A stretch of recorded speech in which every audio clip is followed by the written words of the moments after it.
আসসালামু আলাইকুম রহমতুল্লাহ। আমি মোহাম্মদ মোস্তাকিম আনসারি, কনস্ট্রাকশন ডিপার্টমেন্ট থেকে। আজকে আপনাদের সাথে একটি ডুপ্লেক্স মসজিদ নিয়ে আলোচনা করতে চলেছি। এই ডুপ্লেক্স মসজিদটি হচ্ছে চট্টগ্রাম মিরসরাইয়ের অন্তর্ভুক্ত মিঠাচড়া বাজারে ভুইয়াবাড়ি জামে মসজিদ। চলুন শুরু করি আজকের সেই আলোচনা। এই মসজিদটি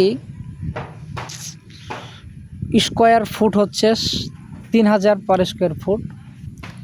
এই মসজিদটি অত্যন্ত আকর্ষণীয় এবং সুন্দর, যেটি আপনার দেখলেই, চক্ষু দৃষ্টি দিয়ে দেখলেই আপনার মন কাড়বে। মসজিদটির যে ডুপ্লেক্স সিস্টেম, সচরাচর আমাদের বাংলাদেশে এরকম মসজিদ আমরা দেখি না। তবে তার ভিতরের যে ডিজাইন এবং সৌন্দর্য আপনাকে অবশ্যই মুগ্ধ করবে। আপনাদেরকে যেহেতু ভিডিওর মাধ্যমে লোকেশন দিলাম, আর এই ভিডিওটি হচ্ছে আমার প্রথম পার্ট, অর্থাৎ দ্বিতীয় পার্টে যে ভিডিওটি আপনাদেরকে দিব সেই ভিডিওটি হচ্ছে কমপ্লিট মসজিদের ভিডিও আপনাদেরকে দিব। চলেন শুরু করি এবং মসজিদের ভিতরে যাই। আমাদের মসজিদের কোন দিকে কি থাকতেছে, সিঁড়ি কোন দিকে, মেহরাব কোন দিকে, জানালা ডিজাইন কোন দিকে, আকর্ষণীয় কি আছে। প্রথমে মসজিদের ডান এবং বাম পাশে ঢুকতেই আমরা দুইটা ডুপ্লেক্স সিঁড়ি দেখতে পাবো। এই দুইটা সিঁড়ি অত্যন্ত সুন্দর ডিজাইন করা হয়েছে। যে আর্কিটেক্ট করেছেন উনি অত্যন্ত মেধাবী এবং ডিজাইন করেছেন খুব দক্ষতা এবং সূক্ষ্মভাবে। এজন্য ওনাকেও আন্তরিক মোবারকবাদ। আমাদের এই মসজিদটি মূলত সিলিং বা কলম এগুলো কোনো ধরনের রং বা প্লাস্টার হবে না। এখানে কেমিক্যাল ইউজ করে, যা বর্তমানে পিয়ারমিক্স নামে যে কেমিক্যালটা আছে সেটা ইউজ করা হবে মেশিনের মাধ্যমে ঘষে ফেলে। আমরা চলে যাই সামনে। এই যে স্থানটি আপনারা দেখতেছেন এটাই হচ্ছে মসজিদের মেহরাব। বর্তমানে সচরাচর বাংলাদেশে এই ধরনের মসজিদ, আমি আগেই বলেছি, দেখা যায় না। এটি হচ্ছে মসজিদের মেহরাব এবং ইমাম সাহেবের এই মেহরাব থেকে উপর নিচ পুরোটাই খালি থাকবে, যার দ্বারাই ইমাম সাহেবের যে কথা বলার ভঙ্গি বা যে বক্তব্য, যে বয়ান উনি করবেন তা মাইকবিহীন উপরে শোনা যাবে। আরও একটি আকর্ষণ আছে ডান এবং বাম পাশে। আমরা যদি ডান পাশে যাই তবে সেই রকম একটি ভয়েড আর্কিটেক্ট সাহেব রেখেছেন মসজিদের সৌন্দর্যের জন্য। এবং কেন এই কলম বা বিম রাখা হয়েছে তা আপনাদের সামনে আমি একটু পরেই আলোচনা করব।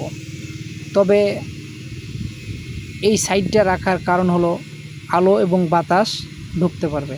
এই মসজিদের ডিজাইনটা এভাবেই করা হয়েছে যে এখানে কোনো ধরনের এসি ছাড়াই, এসিবিহীন, বর্তমানে তো এসিবিহীন মসজিদ কল্পনাই করা যায় না।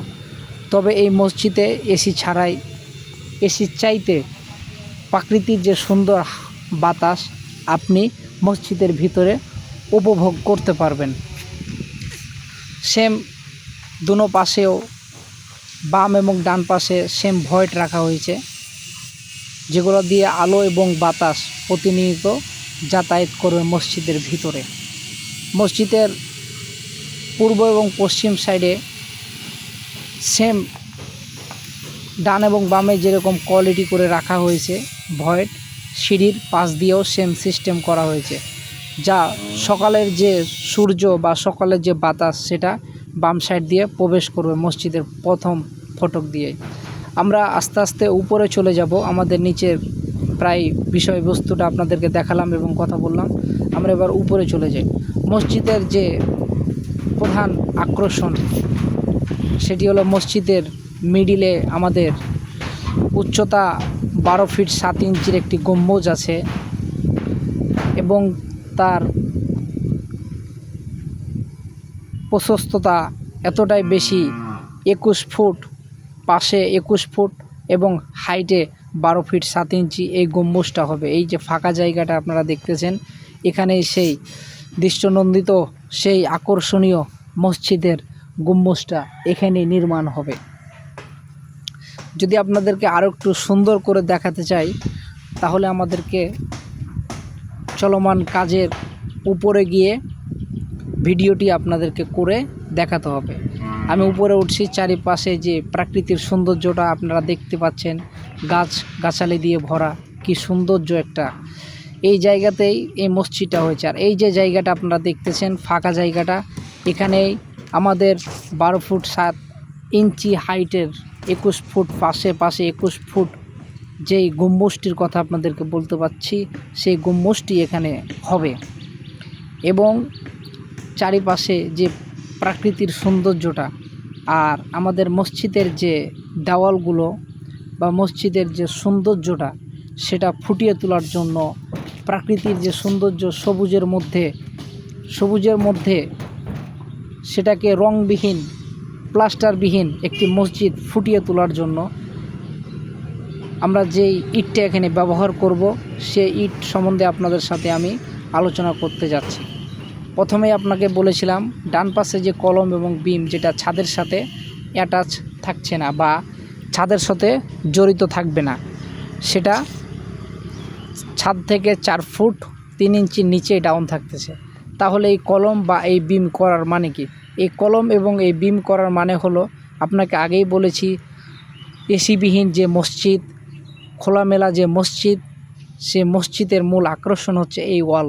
এবং এই যে কলম আর বিম দেখছেন, যেটা ছাদের সাথে কোনো অ্যাটাচ নেই, এই কলমের পাশ দিয়ে এবং কলমের মিডিল দিয়ে এই কলম থাকবে গাঁথনির ভিতরে, এবং কলমের পাশ দিয়ে এবং বিমের উপর দিয়ে যে গাঁথনিটা উঠবে, এটাই